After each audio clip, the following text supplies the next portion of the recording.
Well, good evening, everybody. It's August Bank Holiday Monday evening, the 26th, and it's been a good weekend. A couple of days off and got a lot of work done, actually, as well. Not just work around the house, but got into a lot of reports I hadn't written for that were behind, and we're ready to get going.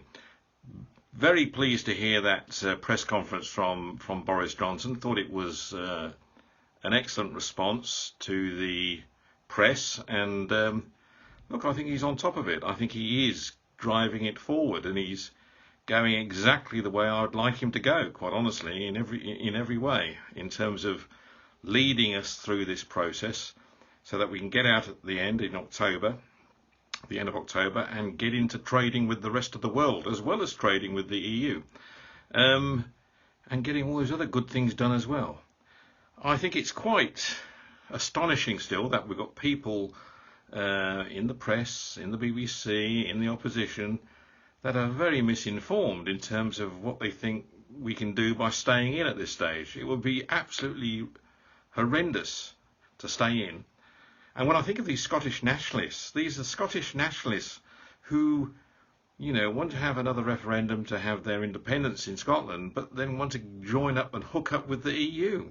They don't want to hook up with England or or Wales, but they want to hook up with Germany or France. I think that, who is Scotland's biggest customer? It's England. Who do they sell the most of their resources to? It's England. I think they are living in cloud cuckoo land. Sorry, my Scottish friends, but I'm sorry if you... Look, I have no problem with countries wishing to take independence if they so wish. To me, it's up to them. But I really think, well, I know for a fact most Scottish people don't want that. It's obviously Scottish nationalists, as in with any Irish nationalist, Welsh nationalist, it's the same thing. They first thing is they want independence. They don't think about will they be poorer. We know by leaving the EU, we will be richer. We'll go through the process of change, but we will be better off as a country. We'll have more opportunities coming at us from throughout the world where we can make decisions, make deals, make things happen. And we'll still be very supportive in helping and assisting with things going on in Europe as well. So it's the barmy army, quite honestly, in terms of some of this other nonsense I hear. And, everyone's trying to look at ways to stop Boris, but he's actually trying to do what he can to make our country better at the end of time, at the end of October. And I think it will.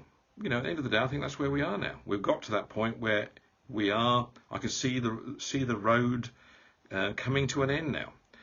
I think people who are looking for problems are looking for the fly shit in the pepper, as someone once used to say to me quite often when I worked in South Africa. Looking for the fly shit in the pepper. We've got to simply break away. If the EU cannot come to terms with the fact that the backstop has to go altogether, if they and form a deal. If they can't come to terms with that, we will have to leave the EU with no deal.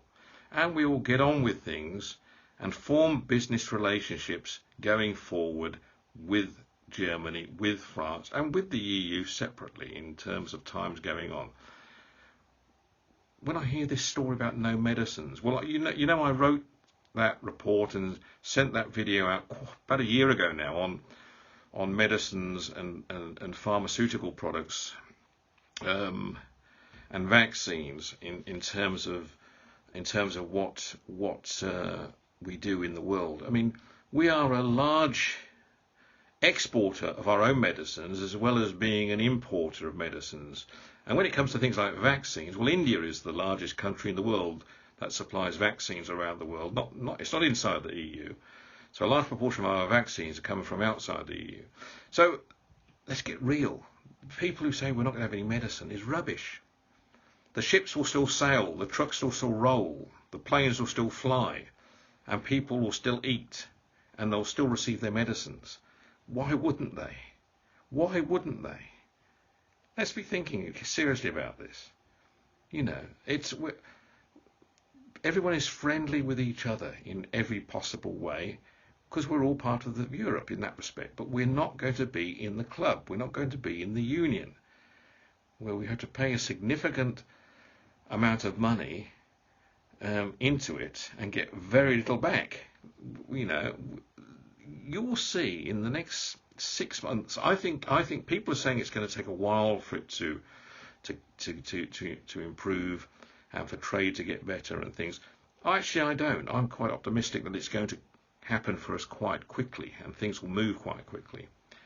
Anyway, that was just a short video to let all my friends out there know that we are batting on and things are happening.